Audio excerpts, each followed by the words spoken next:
Okay, hi guys. So I'm Ritesh Patel. I work for Ogilvy Common Health. We're on the 5th floor, if you don't know where we are. And I'm the Chief Digital Officer.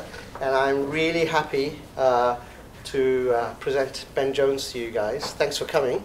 The other thing is, he is right. There's a lot of beer back there. So you will take 2 bottles with you when you leave, just so we can get rid of this. Because I don't want Gil drinking it all, because he will. No headlines getting written today. There you go, exactly right. You know, we need some copy still out of him later on today.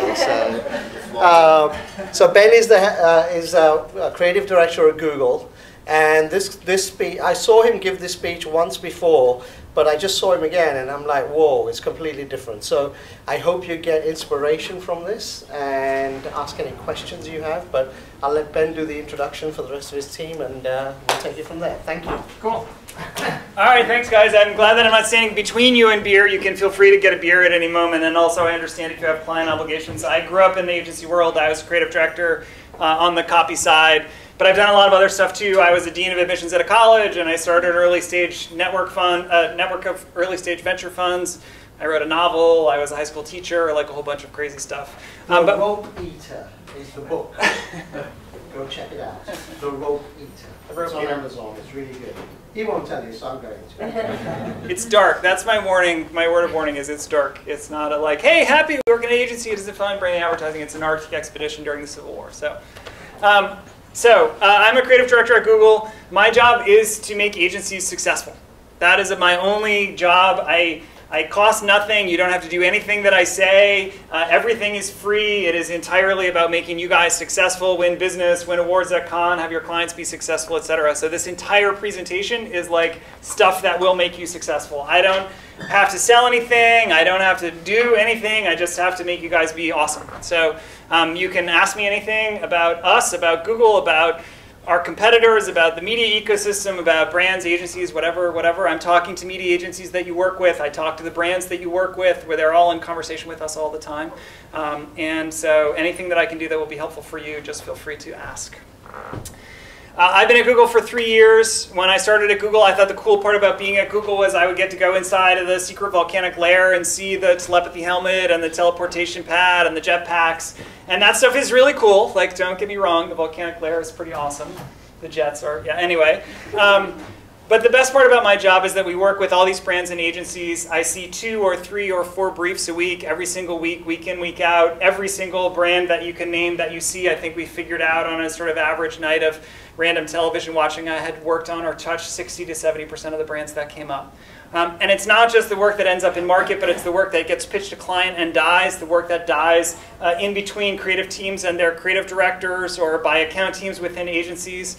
And so we see a tremendous amount of creative throughput. And all of that gives us unique insight into what's actually genuinely new and fresh and what you've seen in 9, 10 decks in a row and is a sort of rehash of a rehash of a rehash of an idea. And so this creativity in real-time deck is just a snapshot. Like, this is what we see, this is what's interesting, this is what's fresh and new that we're excited about that hopefully you can get brands to do and work on. The team within Google that I work on is called Our Copy Code. We have done stuff like Burberry Kisses, Project Rebrief. We did Nike Phenomenal Shot for the World Cup this past year and a bunch of other stuff. Our mission is to say, what will advertising be in 5 years? We don't know, you don't know, no one knows. It is impossible to know. So what can we do in the next 3 to 6 months? What projects can we launch? What experiments can we do? What things can we try and see and map out the thing that will get us out to 5 years? I was in Portland with Nike and Wyden and their whole panoply of agencies, and they say to us all the time, as many creatives do at many agencies, hey, we want to break your stuff, right? Put the Target logo on the Google homepage, or let's put Allstate Mayhem on top of Google Maps. Like, that would be awesome. Please let us break your products. These curves are a measurement of 2 of Nike's recent campaigns, Write the Future in Winter Stays. 2 iconic, globally, incredibly successful pieces of work. And this is, I took the scale off because that's proprietary, but I think that you guys know the scale of that work. It lasts about 30 days. It lasts about 30 days. This is the shape of that very iconic, globally successful, massively award-winning work. And so I challenge them and I challenge you guys to say, this is not the shape of work that is transformative for business. This is not the shape of that work. And if we want to break products, if we want to invent the future together, if we want to create new, amazing work, it's not going to be millions of dollars that are spent for a spike that's shaped like this. In contrast, I was at an executive summit with Lego. They came in a year ago now, and they said, hey, it's going to be the 4th anniversary of Lego, 100th anniversary of Lego in 4 years. And we would like to do something huge and transformative. Like, I don't know if you guys know, but Lego very nearly went out of business. It was sort of scraping along the bottom and has come storming back, and now it's one of the most powerful brands in the world. And they had said, you know, it's the 100th anniversary. We've never been a stronger, better, more interesting place. We want to do something cool. We'd like to do it with Google. We said, great. We would love to do something. What do you guys want to do? And they said, well, we don't know. We have some ideas, but we don't know. So we would like to have you, Ben from Google, and Soren Holm, who is the head of innovation at Lego. You guys figure it out. And we said, okay, what's the brief? And he said the brief, after some hashing around and debate, is how could Google and Lego together transform the lives of 100 million children? Best brief in the history of time. You have 4 years to transform the lives of 100 million children, Google and Lego together. And I put that up there to say, businesses are asking these questions. Businesses are thinking about that kind of transformation. They just aren't necessarily asking us for them. And until we can change the shape of that curve, until we can do a different kind of work, until we can think about the work differently, we are not going to be asked those questions. And so my hope is that the briefs that you guys get and that we work on with you. This is Charlie, by the way. Charlie is your golden ticket to all of the awesomeness that is within Google. I'm not. So you have to know Charlie. Charlie is the guy who can unlock the keys to the kingdom. He can get you guys all jetpacks, and he'll take you in the volcanic lair in the submersible car, and that Charlie is that guy. I have all those keys. All the keys, yeah. So anyway, the opportunity to work on those briefs together is the thing that I think we want the business to go in the direction of, not a spike that disappears in 30 days. However beautiful that work is, and however amazing it is, 30 days of impact for millions and millions of dollars of spend is not a business that I think that is sustainable for any of us to be in. All right, abundance world. This is the theme of the talk that I'm going to give today. It is no surprise that we live in a world of infinite choice on the media side, right? There are hundreds of TV channels. There are billions of hours of video content that's online and other types of content, photos, etc. There is an incredible ocean of content that is out there. And we are not used to this world. In the advertising, marketing world, we have grown up in a world of media scarcity and attention abundance, right? It started with 3 channels and prime time, and you could reach a whole audience, because guess what? There wasn't that much media. Everyone was watching it. And now that that world has changed, we haven't changed that much. Our muscle memory is still built around the idea that we're going to, you're sitting and you're imbibing content, and we're going to stuff our content in there, and we're going to get a message to you. And that's not how media works. And it isn't just like, oh, in the 80s there was primetime TV, and so that's the world we live in. Because in the last 3 years, our screen time has gone up 500% in 3 years. Now, for you young people, that may seem like a long time. For people like me, like I walked my dog and I had dinner and it was 3 years ago. So a 500% change in the amount of time we spend with screens, it's an enormous and transformative change. And what that says is people are soaking in media. They are loving it. They are spending all of this time with it, and they are not spending time with our media. And that is our problem. It is not their problem. It is not an attention problem. Why is it our problem? Because we have this false mental model that the digital world is about faster, right? We want it faster, faster. I want my tweet to be 140 characters. I want my snap to last 24 hours. I want it to disappear. I'm using emojis like I don't even have time for words. That's our mental model of the digital world, is faster, faster, faster. But that's not so. Media is not working like that. Hollywood movies are getting longer, 10 minutes on average, over the last 5 years.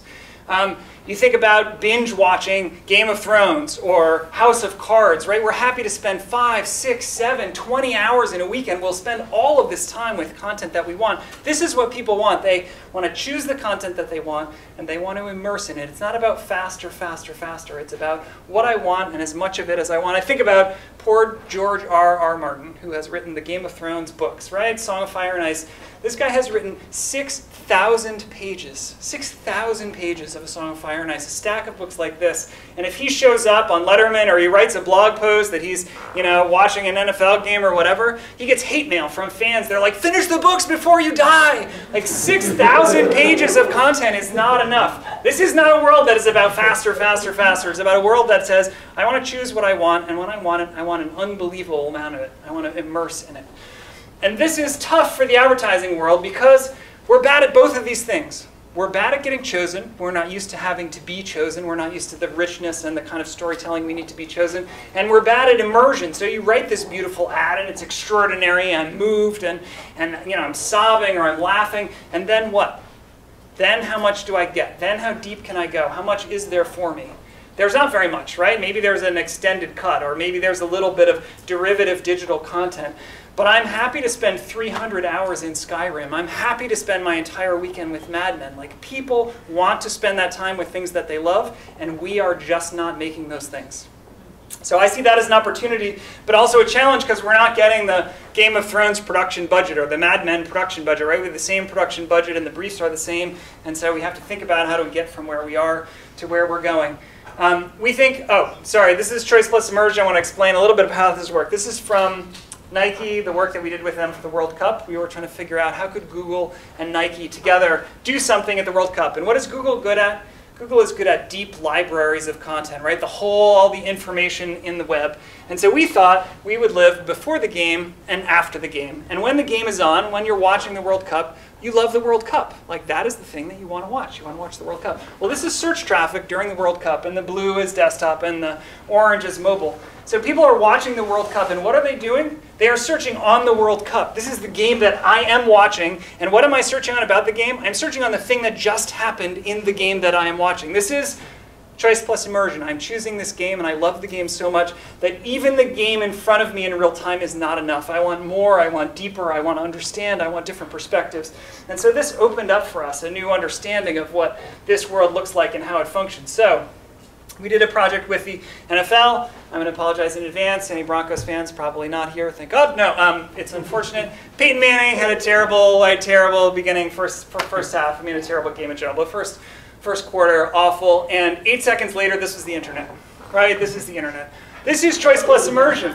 I am watching this game, right? And here, like, can you all call Tebow coach? I think we need Jesus. Hello, Beyonce. We need a blackout. I want more of this game that I am watching as I am watching it. I want to go deeper. It's richer. I want more. And so, working with EA Sports for Madden and the NFL, we built the GIF Raider.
So here's how it works. It was a dynamically generated series of GIFs that operated around a real-time feed of NFL games. So if you are in San Francisco or Green Bay or areas where those fandom of those teams is high, you get served a game in real time with that game score. So first there's value without you ever even interacting with it. And then if you open up, there are a set of GIFs that are dynamically generated based on the action of the game. A touchdown, an interception, a first down, a sack. The score is dynamically inserted. There were a whole database of copy lines of key players from each of the teams, of backgrounds, so the players were framed appropriately. And so in the moments when your team strikes, this whole set of GIFs would be generated, and then obviously you could generate your own. You could pick a player, you could pick a line, you could write your own line. There were more than 200,000 different combinations. Why is this important? Because if you are a fan of the NFL, guess what? You are not a fan of the NFL. You are a fan of the San Francisco 49ers. And if you're a fan of the San Francisco 49ers, you are not a fan of all of the history of the San Francisco 49ers since the beginning of time. You are the fan of the San Francisco 49ers who are beating the crap out of the Green Bay Packers at this moment, in this game, in this time. It is not everything all at once. It is this moment that has real power and cultural resonance for you. And if you miss that, if you are not about that, then your brand has a huge, huge miss. We learned that when we were working with Nike for the World Cup, because they sponsored Neymar, right? Best athlete in the world. Oh my God, he's like a god out there. And so Neymar would score a goal, and we would light up the entire global internet with these Neymar gifs celebrating how awesome Neymar was. Except when Neymar gets kneed in the back and is taken out of the game, and maybe he's broken his back. And guess what? Then you don't want the entire internet celebrating how great Neymar is, because every single person who is a fan of Neymar who's into the game knows he's just been knocked out. And now your brand looks terrible and tone deaf and out of touch with time, where this is what people expect, right? This is what people expect. They expect immersion, that you are as immersed, that you are as big fans as they are in the game. And it's amazing to think Nike had a whole raft of athletes in the World Cup, and they all got knocked out before the final. None of the Nike athletes were in the World Cup final last year. And so again, think about like, how are you being a part of, how's your brand living in a way that is appropriate for the moments that are important, the moments that matter to your fans. So how does this digest up for us, this choice plus immersion? In this idea that the moment is the message, that is, experiences choreographed into my context is the message. Not just the message, not just a beautifully crafted, a beautifully written message, but experiences that are plugged into who I am. Not the NFL, but the San Francisco 49ers. And not all of the San Francisco 49ers, but the San Francisco 49ers in that moment. That is what has immense power for me. That is what I am choosing.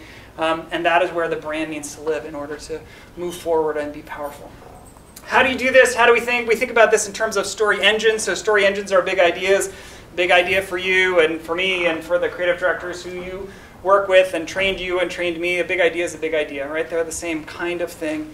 But a sort of traditional big idea is a beautiful story that we tell, and then things that spawn off of it that are little stories that we also tell, right? I tell a story to you or at you, and then here are all these other stories that we can tell that are part of that. But these story engines are stories that not just that I tell to you or at you, but with you, about you, through you, that let you tell stories about yourself. And when you have these sort of more porous stories that have multiple entry points, that let people tell stories about themselves, that work in different ways, and they're up on a wall, they make clients nervous. Clients get anxious, and they're like, I can't control it. I don't know what can happen. When the gift-writer is out there, like, people can write all kinds of nasty things in the gift-writer, and then what happens? And so they want a thing that they can control. They're used to control. They're used to sort of a hard, bright diamond that no one can do anything bad with. But that's not interesting for people. It is claustrophobic. There is no way in for people. And so brands are discovering they need to open up, they need to have ways in. And so the kind of big ideas that we see being very successful now are these sort of story engines that spawn not just one story, but many stories, lots of stories. I'll give you some examples. These are built around themes of work that we think is important. So the first of these themes is the internet is made of what you love. Two forces are bringing all of the content that you spend your time with around you. One force is people. So the people who you are attached to, who you follow, who you like, who you have searched on, who you have created a relationship with, whose work you seek out. That is one set of content that you are exposed to. So it's pre-filtered by people who you already have a relationship with in some form or another. And the second are these incredibly powerful algorithmic engines that are reading all the little signals that your behavior is throwing off and pushing content in front of you that you will like, that people like you like, that people in this moment like, that you're inclined to like, absorb, become obsessed with. And so there are these huge streams, both people and algorithmic, that are building around you content that you love. What does that mean for brands? It means there is no starting point of zero. There is no, like, no one is paying attention to anything. There are these huge engines that are pushing content around you that is made of the stuff that you love. And if you are a brand and you are not making things that people love, please ask yourself this question honestly the next time you present something. Who will love this? If you are not doing that, you are tuned out, right? That's why the world seems faster, faster, faster, because we're not making things that people love. If they love you, they will spend the time. And so finding your way to the people who will love you and making a thing that they will love, that is the challenge of this world. And the problem with that is the briefs that we get are like, hey, let's reach adults 15 to 34, right? 18 to 34. Those people all don't love the same thing, and our clients want to hit such a broad target. We can't make things that everybody loves, and so we make a thing that no one is offended by, and that some people sort of like, and that represents the product in a way that is realistic. And guess what? That is tuned out instantly, right? There is no space for that in a world of abundance. In a world where I have a million choices, I am never going to choose a thing that doesn't offend me and I sort of like. It's too powerful for me to tune it out. So getting brands to plug into this idea that we need to make things that people love is extraordinarily hard. And the example that I'm going to use here is not Nike, it's not P&G, it's not an awesome brand. It is a troubled brand McDonald's. McDonald's, many people believe, responsible in part for the plague of obesity in this country, has huge quality control problems, incredibly out of step with the times, and this was marketing that was produced less than a year ago that did not help them. So this is June of last year they produced this. A fresh pot of coffee being brewed.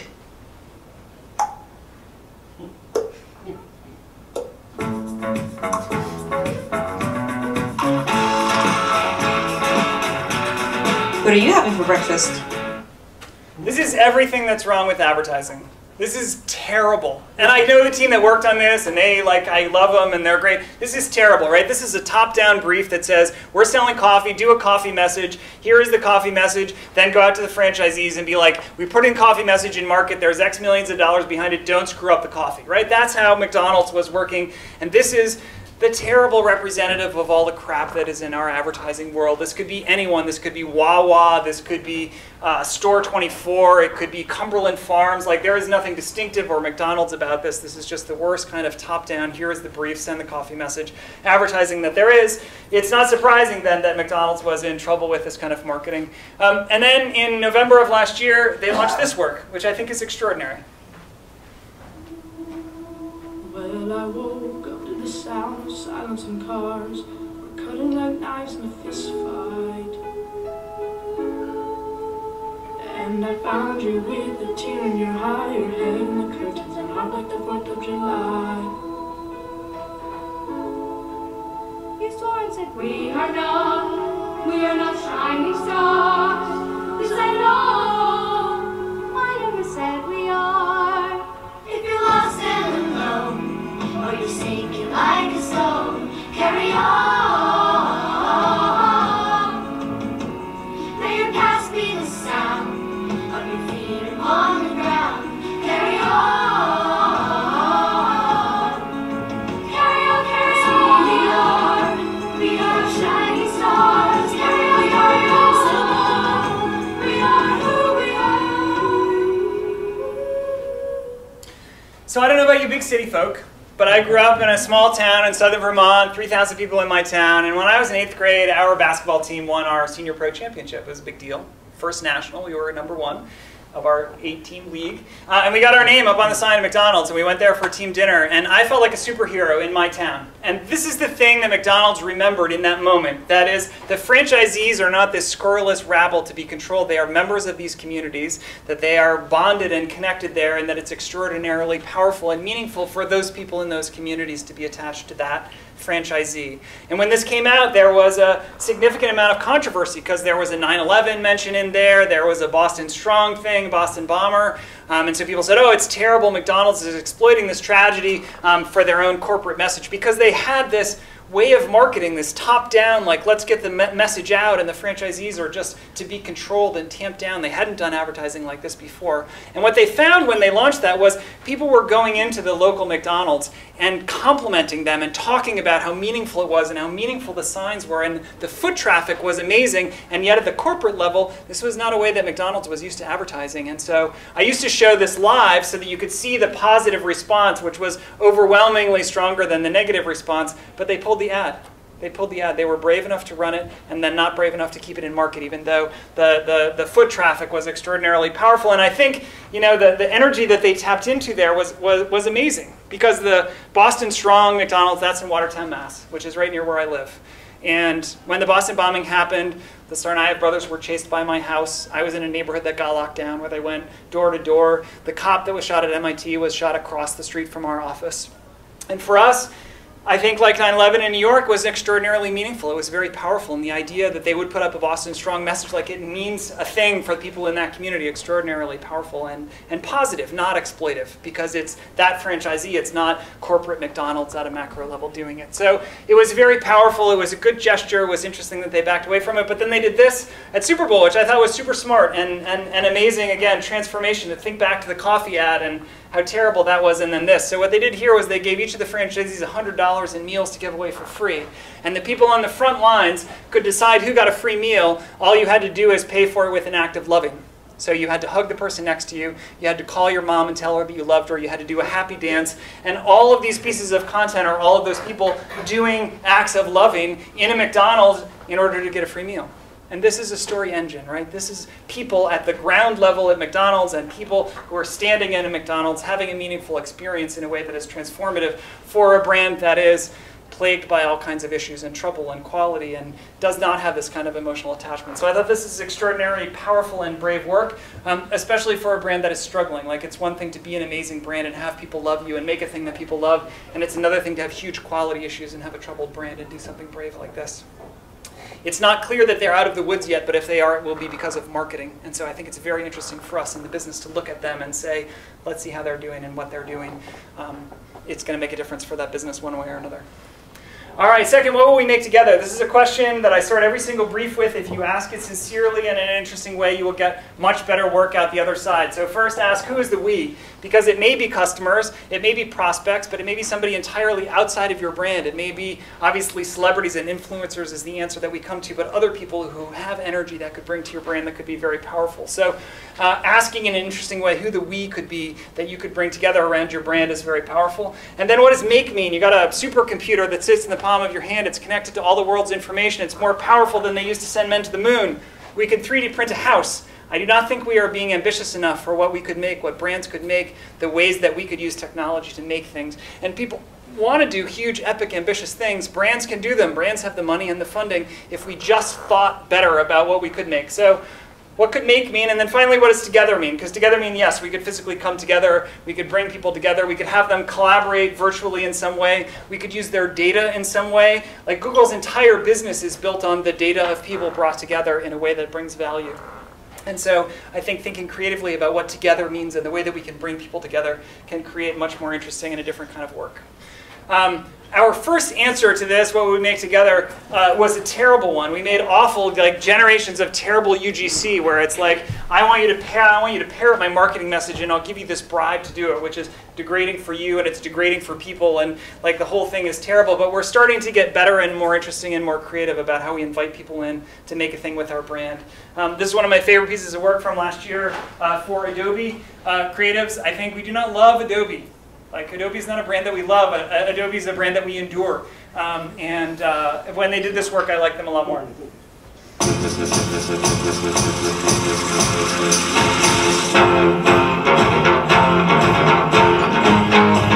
You thought you'd set the bar, I never tried to work it out. We just lit the fire, and now you wanna put it out. You gave it all you got, and what you got is not a lot. Why don't you hand it over? Time is up, you've had your shot. Together once again, disasters in the end, it's like a default.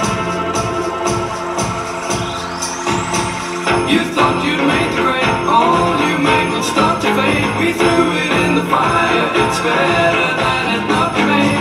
You just brought it together, didn't seem to have the heart. You look coming off now, knew that it would fall apart. Take one for the team, you're a cog in the machine, it's like a default.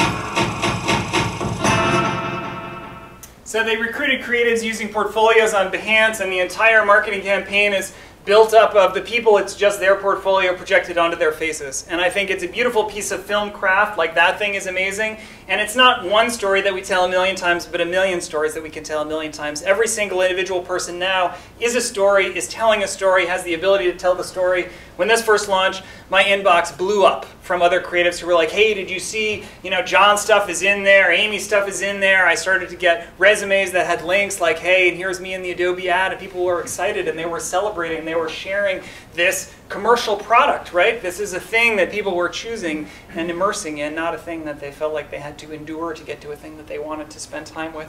So a lot of brands are getting really creative about the ways that we invite people in and what we make together. I think this is a great example, but there are a lot of them, and there are more of them coming. We see a lot of that. Imagination at the edge of utility. This is about mobile. We know mobile is eating the world. Mary Meeker said in January, we're opening our phones 150 times a day on average. I just saw a stat recently that said it's 220 times a day. Like, what are we doing? What are we doing? Our first answer to that was it was about utility, right? The phones are powerful and they're seamless and they're connected, and we have a need, we want to do a thing, and the phones help us do that, and so therefore we use our phones a lot. But guess what? There are not 220 things during the day that you need that your phone can help you with. You are not using it for utility. That's not why you're opening it. I'll just lay that out there right now, unless you are the busiest, most amazing, incredible person in the history of time, which you may very well be, but I don't think so. There are not, Ritesh is that person. He is justified in 220 times. It's like 250 for Ritesh, but if you saw his output, it totally makes sense. So that was one. Our second theory was fear of missing out, right? Something is going to happen and I'm going to miss it, and so I've got to open my phone. It's like your tongue on a tooth. Like I got to go there, go there, go there, go there, go there, or I'll miss something that is important. Maybe. But we did some research that indicated that that wasn't so, and part of the reason that I think it wasn't so is when you look, more people now have access to cell phones than have access to clean toilets in this world. And for me, that is not an upper middle class neuroses of like, did somebody beat my score on Candy Crush Saga? It is something bigger and more fundamental and more human. We are prioritizing access to cell phones over access to sanitation, access to clean toilets, like very fundamental human need. And so what's going on? Like, why is it so important to us that that's what we're about? Well, we did some research, and the conclusion that we came to in the research was focused on millennials was an idea called Quicksilver Self. That is, that the phone represents a portal into personal transformation, that at any moment I could be a very different person, a very different way of being in the world, moving through the world. I can fly to Reykjavik, I can learn Swahili, I could have sushi for lunch. It is this incredible, optimistic power of personal freedom that is represented by the phone, and that's why we're going to it, because there's the hope and the idea that we could be different than we are, and bigger than we are, and more than we are, and that is intoxicating for a millennial audience. Unfortunately, our research did reveal older people, it is about a fear of missing out. Younger people, it is about this incredible optimistic power of the phone to transform you. One interesting manifestation of this, we work with a lot of car brands. The car brands are struggling to sell cars to millennials because they don't want them. Why? Because the freedom that a car represented is now represented by the phone, and people do not see a car as a necessary part of this incredible transformative freedom. The freedom to move around that the car represented is now embodied in the phone, and so they would much rather have a smartphone than a car. A car is not a thing that they need, and so they're struggling with that. But what happens when we get that phone, this incredible portal to personal transformation? You get a new phone, and it's amazing, and what do? You download the same 5 apps that you had before, and you take a picture of your lunch, and you share it out, and you're like, okay, this is amazing, and now what? We don't know what to do with ourselves. We don't know what to do with this power that we have, and the brands that are tapping into this idea that we want to do something, we want to be bigger than we are, we want to do something amazing, we don't know what it is, those are brands I think that are getting the spirit of mobile, which is not about a technology, it's about that idea. So one of those, this is from last year, I really like, this is Taco Bell. They sent out 1,000 of these phones to a set of influencers. So you got this phone. If a phone is about utility, why would I send you another phone? You got to keep it plugged in and carry it with you and respond to it. It's not about utility. It's about what could happen, about a sense of adventure. So you would get a call or you get a text, and it would give you a thing to do. It would give you a mission that would produce something that you could share, a story that you could tell about yourself. And so suddenly, these cheap little burner phones that you sent out are this generate this incredible engine of content around Taco Bell and the idea of living Moss as expressed through these people who are activated by the breakfast phone. So not mobile marketing in the way that we think about it, but I think an incredibly clever and valuable piece of work. So I love that. This next piece, this is not a commercial product. This is an art project, and I steal from this every brief that I get. And I will guarantee you now, if you respond to your next brief with an idea that you steal from this, it will be awesome and better than you would have come otherwise. So this is by Miranda July and Harold Fletcher. They're artists. It's called Learning to Love You More, and it is about exploring intimacy, about growing your capacity to love people more. On the left-hand side here, it's a little bit hard to read. These are a series of assignments. They don't cost anything. They don't really take any time. They're all shorter than a tweet. So spend time with a dying person, make an audio recording of a choir, take a picture of the sun. They all have a report, which is essentially the deliverable. And these are all people who have done this one, and there is the deliverable. This one that's up here, take a picture of strangers holding hands. Take 10 minutes today when you leave work and do this. Ask 2 people who are strangers to each other and a stranger to you to hold hands so you can take their picture. I guarantee you will learn something about your own boundaries of intimacy and their boundaries of intimacy with each other. You're like, hey, hold hands so I can take your picture. And they're like, are you weird? Am I weird? Is this weird? Is this going to get weird? Like, is it cool? Or are we going to get freaky? Or like, what's going on? And so every single one of these is a micro exploration of an emotional space. It is not a message. It is not me telling you to feel a thing. It is me creating a space in which you can feel a thing and then creating a platform where the sharing of your exploration of that emotional space is what the entire thing is about. And I look at this and I think, okay, brand, identify your emotion. What emotion do you want people to explore? And then what set of missions can you give them? Well, they will have a unique experience where they explore new and different dimensions of that emotional state and make your marketing out of that. Not the easiest thing to do, but really and generates a different kind of work, which I think can be very powerful. Peak app and the pivot to content. So when we had these conversations with folks and we were talking about mobile for the last couple of years, it's been all about technology, like what can the phones do and isn't it powerful and what tech, and we need like these super wonky guys who can build crazy stuff. That's gone now. We don't have technology conversations. It's mostly gone. It's mostly gone. We spend 80% of our time in 5 apps. And those apps are Facebook, YouTube, Gmail, Maps, and Pandora. 80% of time, according to Forrester, is in those 5 apps. So does your brand need an app? Yes, but they probably don't need a marketing app. And if you are building a brand, you need to build a brand that lives in the context of those 5 apps, which almost definitely means content. It means content in some form or another. And so shifting from a sort of super wonky, like I need to understand mobile technology, to what is the world of content that can flow through phones and to people and create transformative experiences in their lives is a much better conversation for us. It's much richer and more interesting. We're better at it. We're doing better work. And I think that's part of the reason that the mobile side of the world is exploding and good for advertisers. All right, that is the end of chapter 1 of this presentation. There are only 7 more chapters. It's roughly 9 hours of content. No. And there's plenty of beer. And there's plenty of beer, which you can take with you if you find that it's not something that's going to make you successful. The back part of this presentation are the 5 areas of creative opportunity that I think are either underexploited or new and people should take advantage of, never been done, people should make awesome stuff for. Again, I have no obligation to sell anything. My job is to make you guys successful. So for me as a creative, these are the things that I would build off of. And you can ask me any questions about these if you want. All right, the first of these, TrueView as a creative canvas. So TrueView is a skippable ad. You see the first 5 seconds and you can skip. If you skip any time before 30 seconds, it is free to the advertiser. Like free, like totally free, costs nothing. If you can tell a story in 5 seconds or 10 seconds or 25 seconds and then get somebody to skip, it is free advertising for your client. I think that is a fun thing as a creative to play with, the 5 seconds, 30 seconds. And then if you have them, it can be as long as you want. As long as you want. The longest is 13 hours. I think that's the longest piece of pre-roll that I have seen so far. It was for Arby's because that's how long it takes to smoke their biscuity brisket. Brief biscuit. Yeah. Beef brisket. But I think this is glad we got that. This is a creative canvas that's fun to play with. Now, your stuff is already running here. Like there is already media supporting this. This is not about getting new media dollars. Your ads are already running in TrueView. Your client is already buying it. It isn't a thing that you need to get them to do. And it's not niche. It is at scale. It works on mobile already. It works on desktop. It works in every single country that there is. It is like 85% of the ads that run in YouTube are TrueView. And so your stuff's already running here. Why not just tell better stories? So here's a little sizzle about some of those opportunities, and then I'll take you through some options. A little sizzle.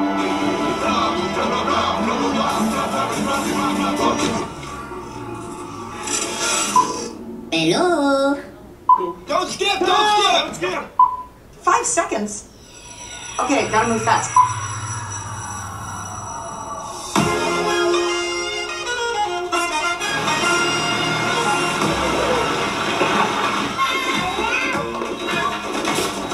I just shipped my drawers. Yes! My boy!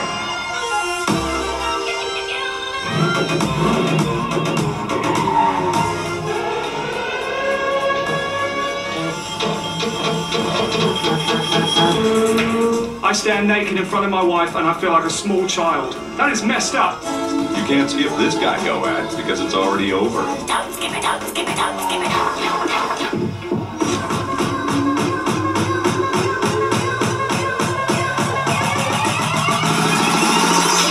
I'm James Reed, and you're procrastinating on the interweb because you hate your job. Click me.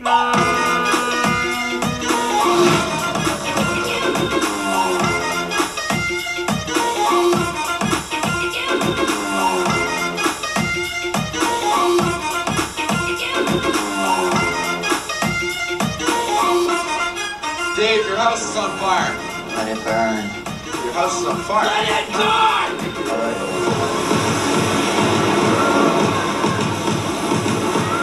Ladies and gentlemen, welcome aboard Flight 101 of Flaw Airlines.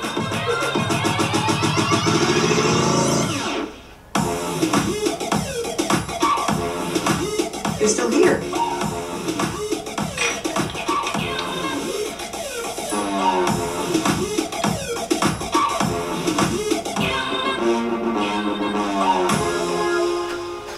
So I think option one is to create work for TrueView, right? To shoot and edit and write stories that are for TrueView, and so to think differently about the cadence of the storytelling and the kind of storytelling opportunity that you have. So this Geico stuff has been great. It's done incredibly, incredibly well.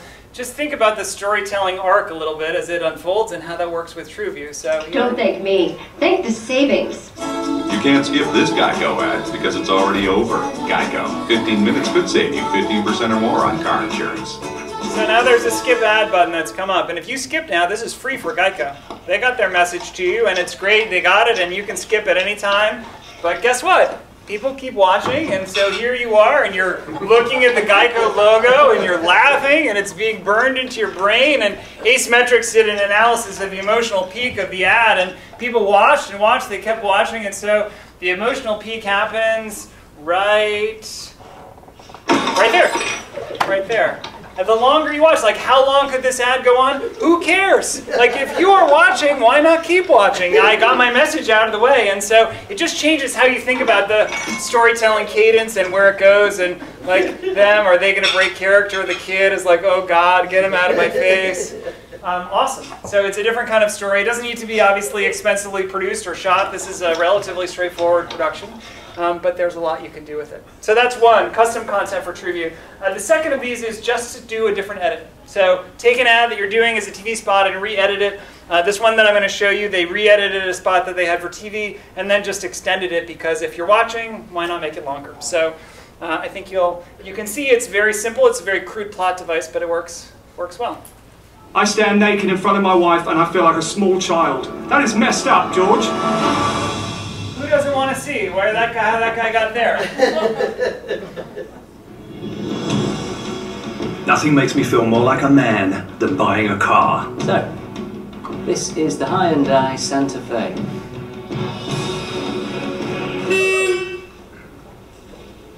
Cool, very cool. It's won Auto Express's Best Large SUV 2013, so family-friendly SUVs don't get much better than this. Great, great, very nice. So, you're an architect?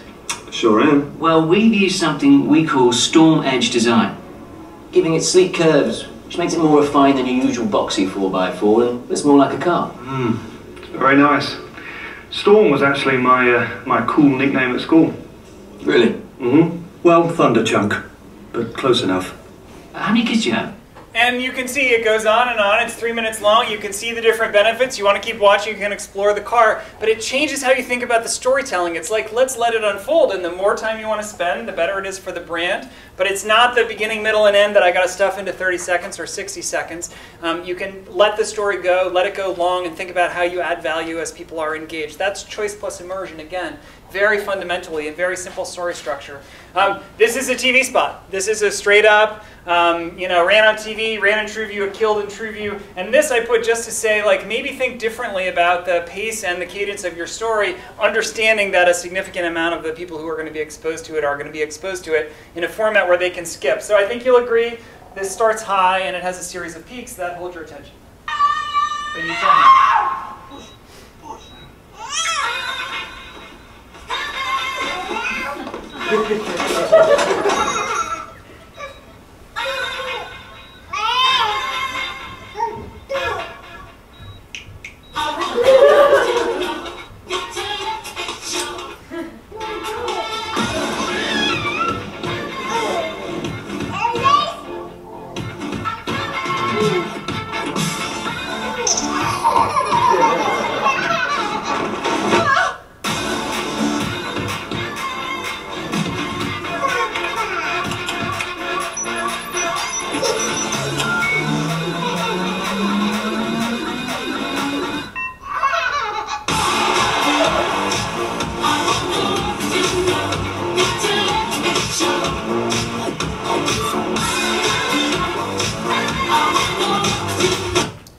skip that ad? Like, where is the slow spot in that ad where you're like, okay, now I got it. It's great, and it did great. In addition to that, as I said, it can be as long as you want. So Mercedes did a monolith, which was 14 minutes long, 14-minute pre-roll. The next time you sit with your client, imagine a 14-minute film that you could create that people would choose to continue to watch when they could skip at any moment. What is the story that they would tell? And I think what we would find is brands can't figure out what story they would tell, and we can't figure out what story we would tell on our behalf. We make a thing that looks like an ad, that feels silly, and guess what? 14 minutes feels like an eternity. What's an amazing, incredible, beautiful story that people are going to choose to spend time with our media because they do want to spend time with media. They just don't want to spend time with ours. And so thinking about this, the challenge of it to figure out how do we tell the story and what stories are we telling, I think is the challenge of the next generation of brand advertising. As a part of that, my team is launching an initiative called Unskippable Labs, where we're doing a set of experiments with brands in content. It will launch in 2 weeks. And the first experiment we did with Mountain Dew, it's called the Mobile Recut, where we took a 30-second spot of theirs that had done extraordinarily well and we recut it 2 ways to see if we could do better than the awesome TV spot. Could we do better? Could we do better on mobile? What would that show us about mobile storytelling? I will not reveal the results, but they were very, very, very intriguing and will change how we think about our jobs, hopefully. In good ways, in good ways. Interesting. All right, video interactivity at scale. This is the second area. You guys may or may not know on YouTube, they're little clickable, they're called annotations, little clickable text links you can put over that make video interactive. We are killing those because they do not work on mobile, and they're being replaced by info cards. Info cards are little bugs like this that sit in the corner when you interact. A carousel of stuff comes up that can link out to sites so they can make videos shoppable. They can link to other content so you could choose your own adventure. These have just launched. They are just in beta in TrueView, so nobody has done anything interesting with them yet. So if you want a thing that will get you on the stage at con, do something interesting with info cards, that's an easy win. Here's how they work for Burberry.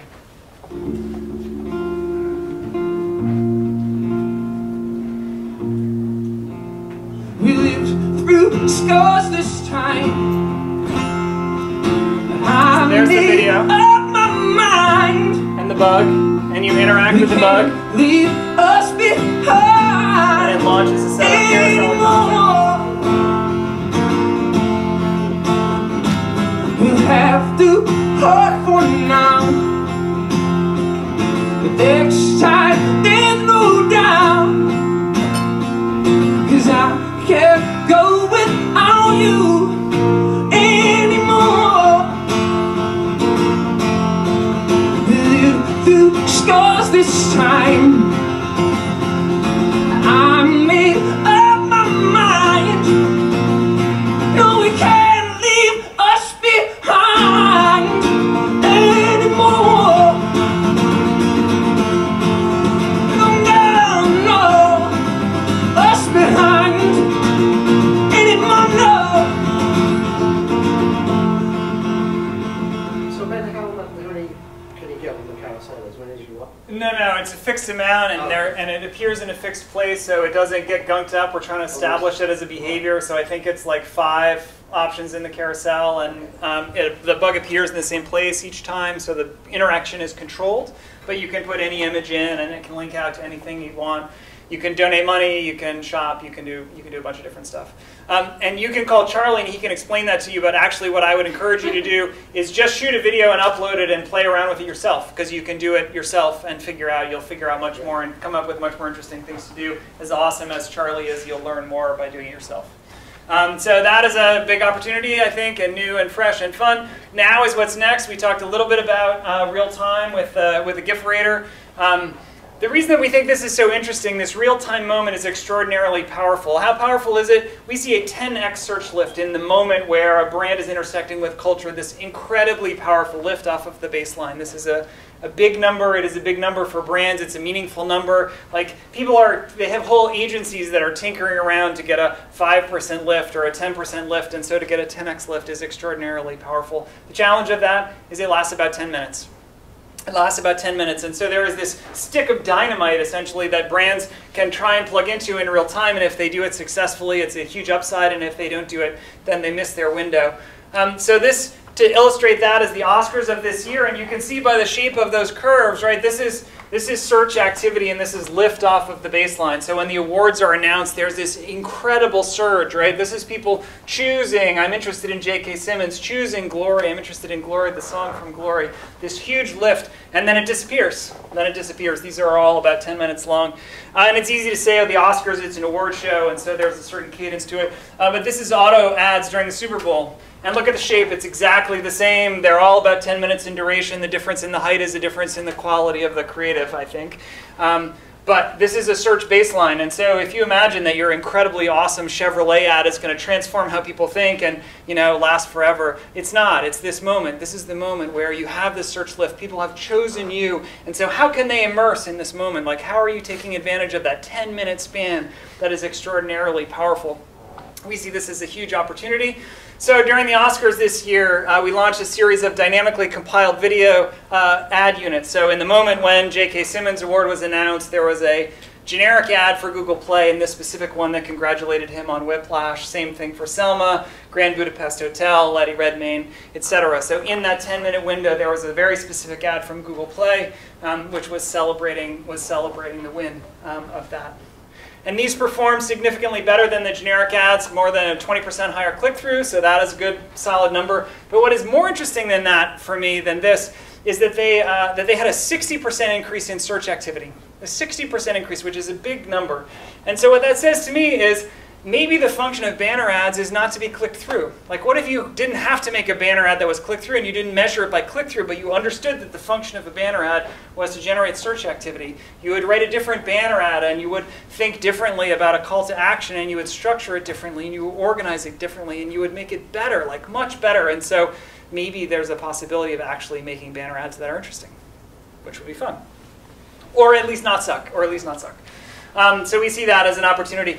In order to make these real-time systems work, you have to build them differently and you have to sell them differently. So for the NFL, the Gift Raider program, there were more than 200,000 different combinations. Well, guess what? You cannot sell 200,000 storyboards. You have to sell a creative system so they understand the layers of the player and the real-time stats and dynamic headlines and so on. And they have to be reassured that this is all going to end up in a brand-safe way and is going to make sense and not be incoherent. And how do you do that? It changes how you sell creative. You cannot sell creative objects. You have to sell creative systems.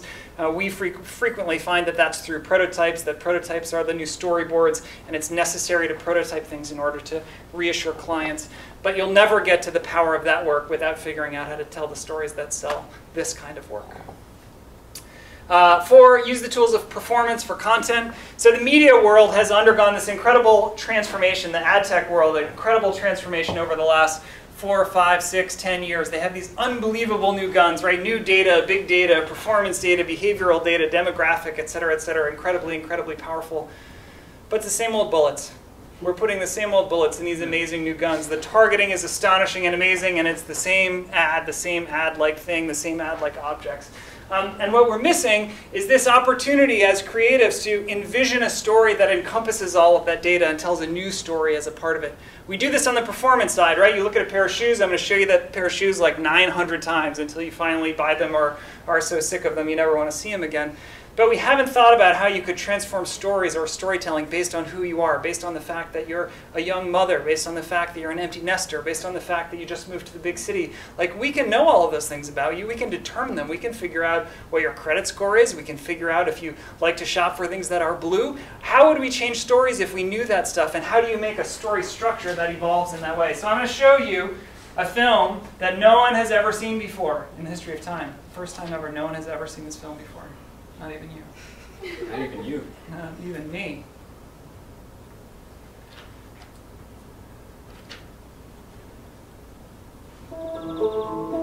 Today. As in today. As in right now. It's a pretty exciting time to be doing what we're all doing.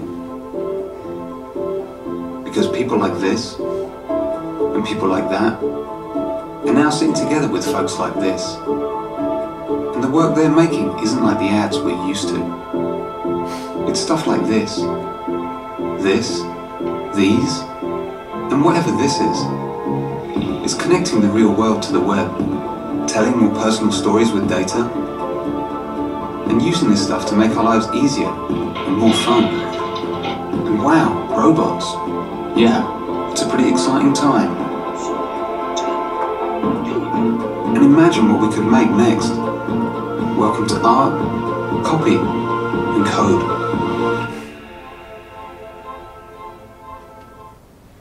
So, as I hope you could tell from this, it's based on live data, the weather, the location. If it's rainy, that's a rainy clip. It's sunny, it's sunny, night, day. It's reading the time off my computer. Time to be doing it's today's creativity. Sometimes it's today's PSFK. Because people like this, it's a different art director. It's a different copywriter. And now sitting together with folks like this. It's a different set of projects that dynamically compile. The work they're making isn't like the ads we're used to.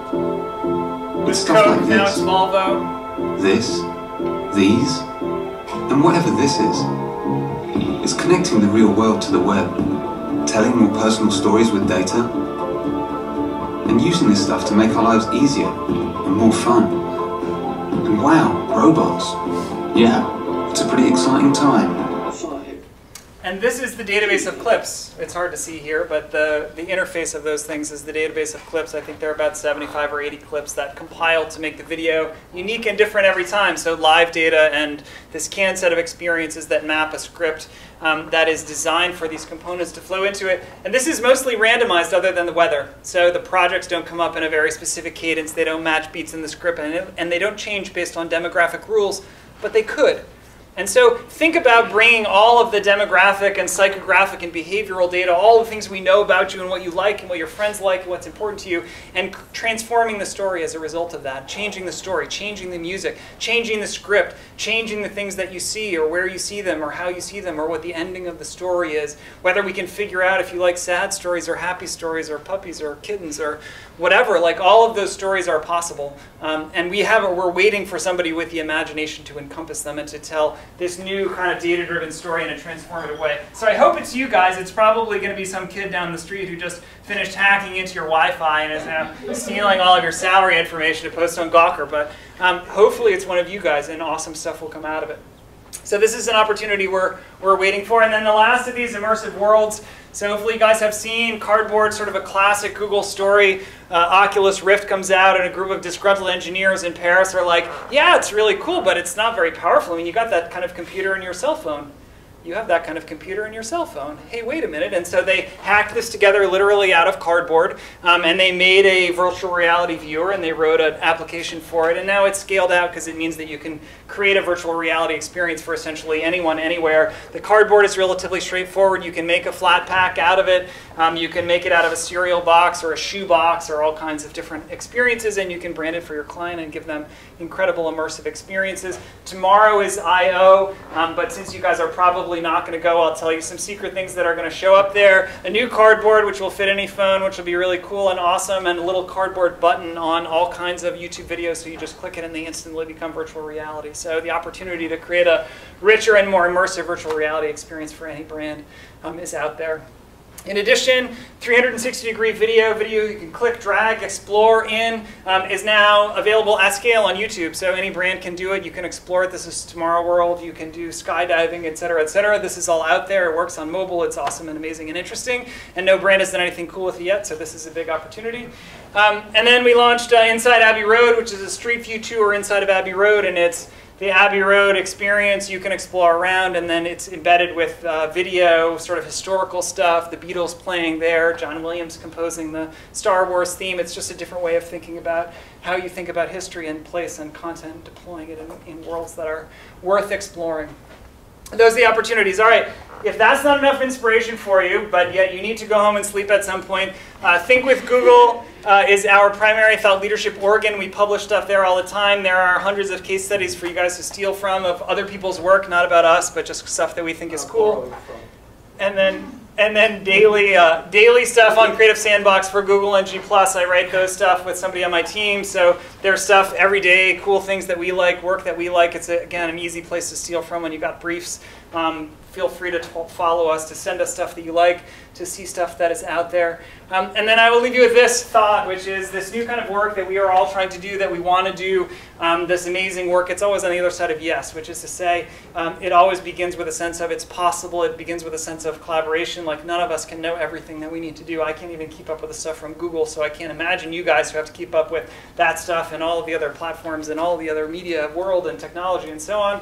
We can't do it by ourselves. And so come into a space of yes, we can do hopefully amazing work together. And that's what I got for you.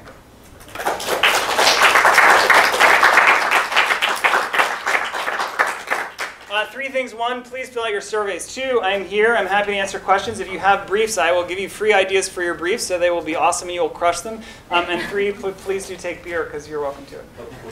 And thank you, guys. Why isn't that done? Well, thank you, Ben. That was awesome. Thanks, everyone. And we'll send the deck out. Like, you guys can get it and steal the slides and use them in your own presentation. All the videos are in there, all the links and all that stuff. Like, we're entirely open source. This is what it's like when people want you to be successful. Like, please just be successful.